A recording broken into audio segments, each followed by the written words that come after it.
సంవత్సరాల తరబడి ఎన్ని మందులు వాడినా మీ మోకాల నొప్పులు తగ్గట్లేదా? ప్రాణ పెయిన్ క్లినిక్ లో అత్యాధునిక చికిత్స. నమస్తే, వెల్కమ్ టు సుమన్ టీవీ. నేను మీ సుమన్ టీవీ సిరి. సో గత 3 వారాలుగా మనం అందరం కూడా ఆర్జీకర్ మెడికల్ కాలేజ్లో జరిగిన విషయం గురించి మనమైతే మాట్లాడడం జరుగుతూ ఉంది. సో అందులో ప్రతి ఒక్క అప్డేట్ని కూడా సుమన్ టీవీ ద్వారా మేము మీకు ప్రతి మూమెంట్ని మీకు అందించడం జరుగుతూ ఉంది. అందులో భాగంగానే సుమన్ టీవీ యాజమాని కూడా ఒక సోషల్ రెస్పాన్సిబిలిటీగా ఫీల్ అయ్యి మన యాంకర్స్ని ఇక్కడి నుంచి కోల్కతాకు కూడా పంపించడం జరిగింది. సో అక్కడి నుంచి లైవ్ అప్డేట్స్ని కూడా మీకు అందించడం జరుగుతూ ఉంది. సో అసలు ఆ కాలేజ్లో ఏం జరిగింది, అసలు ఆ కాలేజ్లో ఉన్న చాలా మంది డాక్టర్స్ కూడా దీని గురించి స్పందించడం జరిగింది. సో వాటి గురించి ఇన్ డీటెయిల్గా మనతో మాట్లాడడానికి హైకోర్టు అడ్వకేట్ రవీంద్ర గారు ఉన్నారు. వారిని అడిగి తెలుసుకుందాం. నమస్కారం సార్. నమస్తే. గత కొన్ని రోజులుగా లైవ్ టు లైవ్ అప్డేట్ అయితే మనం ప్రేక్షకులకైతే అందిస్తూ ఉన్నాం సార్.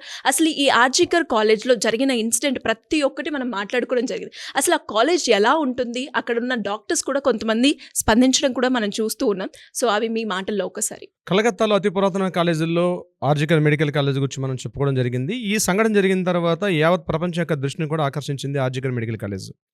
ఆర్జికర్ మెడికల్ కాలేజీలో August 9th హర్రర్ అని ఏదైతే మనం చెప్పుకుంటున్నామో ఆ సంఘటన తర్వాత యావత్ ప్రపంచం కూడా, నాట్ ఓన్లీ ఒక కంట్రీ కాదండి, యావత్ ప్రపంచం మొత్తం కూడా ఆ సంఘటన ఒకటే కాదు, మెడికల్ కాలేజీల యొక్క స్థితిగతులు ఎలా ఉన్నాయి అన్నది, వైద్య విద్యార్థుల యొక్క పరిస్థితి ఎలా ఉంది, మెడికల్ కాలేజ్ యొక్క స్థితిగతులు ఎట్లా ఉంటుంది, అసలు హెల్త్ వర్కర్ల యొక్క పరిస్థితి ఎలా ఉంటుందని చెప్పి అన్ని చోట్ల చర్చించుకోవడం సర్వత్రా చర్చనీయాంశమైంది.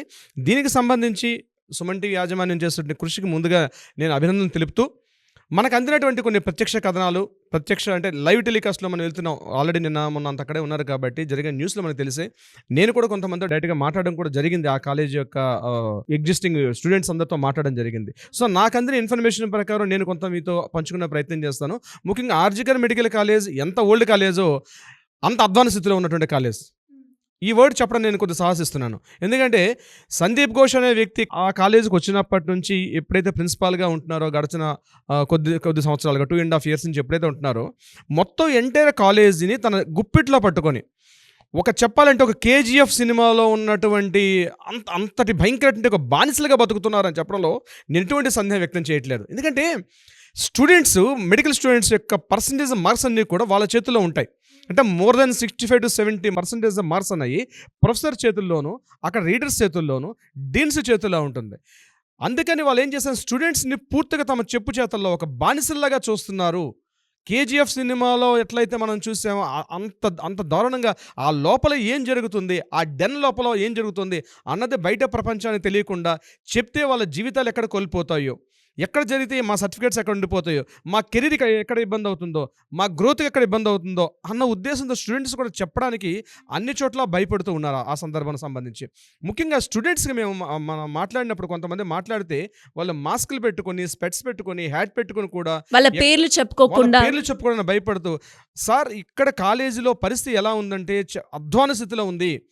మేము హాస్టల్స్ రూమ్లో కూడా వెళ్ళడం జరిగింది కొన్ని చోట్ల. మన వాళ్ళు వెళ్ళారు హాస్టల్స్ రూమ్స్లో. మేము అక్కడి నుంచి కూడా వీడియో క్లిప్పింగ్స్ మేము చూసాం. హాస్టల్స్ రూమ్లో అయితే టోటల్గా పెచ్చులుడిపోయి, ఎక్కడికక్కడ మురికి కూపాలుగా, టాయిలెట్స్ రూమ్స్ అయితే అధ్వాన స్థితిలో ఉండి, అసలు మెడికల్ కాలేజీ ఇది అన్నంత స్థితిలోకి వెళ్ళిపోయాయి అనమాట. ఎప్పుడు పెచ్చులుడి పడతాయో నిత్యమే తెలియదు.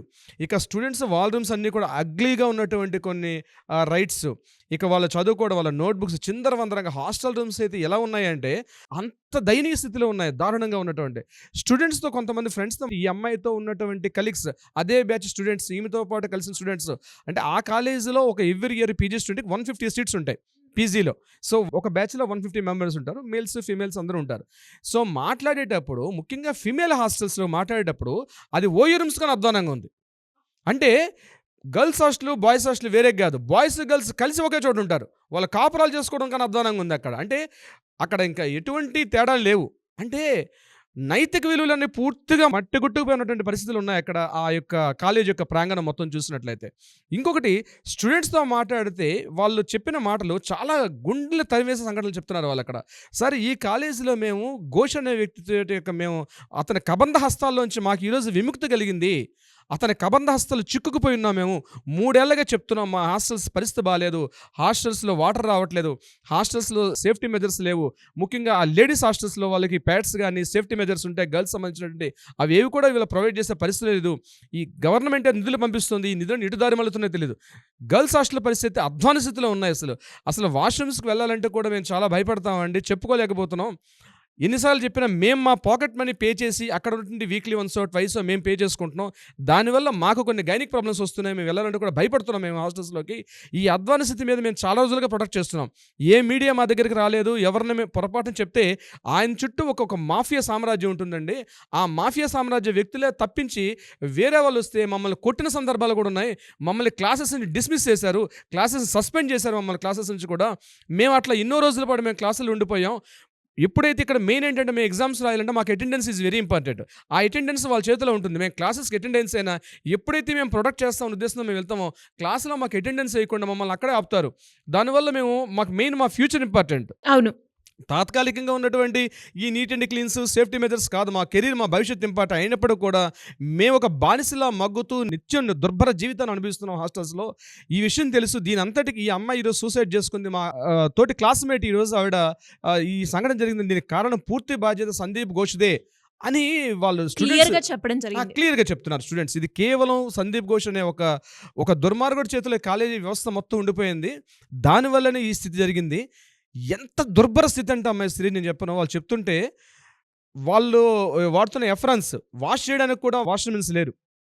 వీళ్ళ హాస్టల్స్లో వాటర్ ఫెసిలిటీ రాదు. మార్నింగ్ 9 స్టార్ట్ అవుద్దంటే మార్నింగ్ వీళ్ళు 7 లేచి వెళ్దాం అంటే వాష్రూమ్లో వాటర్ రాదు. ఫెసిలిటీస్ ఉండవు. మోటార్స్ పనిచేయవు. నైట్ టైం చూస్తే లైట్స్ పనిచేయవు. ఫ్యాన్స్ పనిచేయవు. ఇక భయంకరమైనటువంటి అక్కడ ఫ్లైస్, ఈగలు అవన్నీ కూడా ఒక అపరిశుభ్ర వాతావరణం.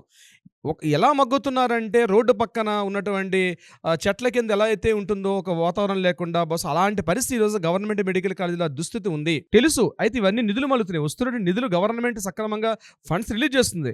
కానీ ఈ ఫండ్స్ అన్నీ కూడా కంప్లీట్గా తనకున్నటువంటి దీంట్లో డైవర్సిఫికేషన్ జరిగిపోతుంది. నిధులు దారి మళ్లింపు జరుగుతున్నాయి. ఉద్యోగుల నియామకాల్లో కూడా నెపోటిజం స్టార్ట్ అయింది. ఆ ఉద్యోగులు కూడా తనకు అనుగుణంగా ఉన్న వాళ్ళని అక్కడ ఉద్యోగులుగా నియామకంగా జరుగుతున్నాయి తప్పించి ఏ కేటగిరీ వైజ్ చేసుకున్నా సరే. ఇక ల్యాబుల్లోకి వెళ్ళామనుకుంటే అక్కడ మా పరిస్థితి మరీ దుర్భరం. ఇక మా లేడీస్ పరిస్థితి ఇంకా చెప్పుకోలేని విధంగా మేము ప్రతిరోజు ఈవి టీజింగ్లు భరిస్తాం. ఇక స్మోకింగ్ కానీ గాంజా కానీ ఇటువంటివి కూడా నిత్యం జరుగుతూ ఉంటాయి. ఉమెన్స్ హాస్టల్ కానీ ముఖ్యంగా పీజీ హాస్టల్స్ కొంతవరకు ఎంబీబీఎస్ కాలేజెస్ కొంతవరకు బెటర్ అనిపించినప్పుడు కూడా పీజీ హాస్టల్స్ పరిస్థితి అంటే మేల్ ఫీమేల్స్ కలిసి ఒకే హాస్టల్స్లో ఉంటారు. ఇది అక్కడ కనిపిస్తున్న సత్యం. అక్కడ వాళ్ళు కొన్ని సంవత్సరాలు ఇక్కడ పాతుకుపోయి ఉన్నారు ఈ కాలేజీల్లోనే అని వాళ్ళు చెప్తుంటే హృదయ విదారకమైన దృశ్యాలు చూసి కాదు ఇది ఈ మార్పు జరగాలి. బహుశా ఈ యొక్క జరిగిన ఏదైతే ఆగస్టు 9 అన్నది కేవలం ఆర్జికర్ మెడికల్ కాలేజ్ ఒక్కటే కాదు. ఇట్లాంటి స్థితిలో కొన్ని వందల కాలేజీలు ఉన్నాయి. ఒక్క వెస్ట్ బెంగాల్లోనే 48 గవర్నమెంట్ మెడికల్ కాలేజెస్ ఉన్నాయి. ఒక్క వెస్ట్ బెంగాల్ తీసుకుంటే దేశవ్యాప్తంగా అనేక వేల మంది విద్యార్థులు ఉన్నారు. దీని మీద ఒక మంచి కమిటీ వేయాలి ప్రభుత్వం. ప్రతి గవర్నమెంట్ కాలేజ్ జరుగుతున్న స్థితిగతుల మీద ఒక కమిటీ రిపోర్ట్ ఇచ్చి ఇప్పటికైనా వాళ్ళకి సరైనటువంటి చేయగలిగితే రాబోయే తరాలకి మంచి వైద్యులు అందించే అవకాశం దొరుకుతుంది. మంచి హెల్త్ వర్కర్స్ ఉంటారు. ఎప్పుడైతే దేశం ఆరోగ్యంగా ఉంటుందో దేశంలో ప్రతి వ్యక్తి ఆరోగ్యంగా ఉండాలంటే ఒక సరైనటువంటి వైద్యుడు ఉన్నప్పుడు ఇదంతా సాధ్యమవుతుంది. ఆరోగ్య భారత్ అన్నది ప్రధాన నినాదంతో జరిగితే మాత్రం బాగుంటుంది. Shri super sir. నిజంగా మీరు చెప్తూ ఉంటే అక్కడ జరిగిన ప్రతి ఇన్సిడెంట్ కళ్ళకి కట్టినట్టు కనిపిస్తుంది.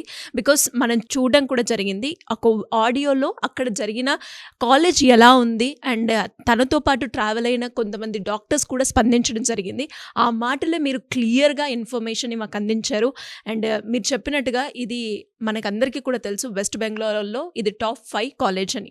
ఆ కాలేజ్లోనే ఇలాంటి పరిస్థితులు మనం చూస్తే ఇంకా నార్మల్ కాలేజ్ ఏ విధంగా ఉంటుంది? మీరు అన్నట్టుగా ఖచ్చితంగా ఇందులో మార్పు రావాలి. దీన్ని చూసి మళ్ళీ ఇలాంటి ఇన్సిడెంట్ జరగకుండా అండ్ ప్రతి మెడికల్ కాలేజ్లో వాళ్ళకంటూ ఒక రక్షణ కల్పించే అవకాశాన్ని ప్రభుత్వం తీసుకురావాలని మనస్ఫూర్తిగా కోరుకుంటున్నాను. Thank you sir. Thank you so much. Thank you so much అమ్మ. సరే.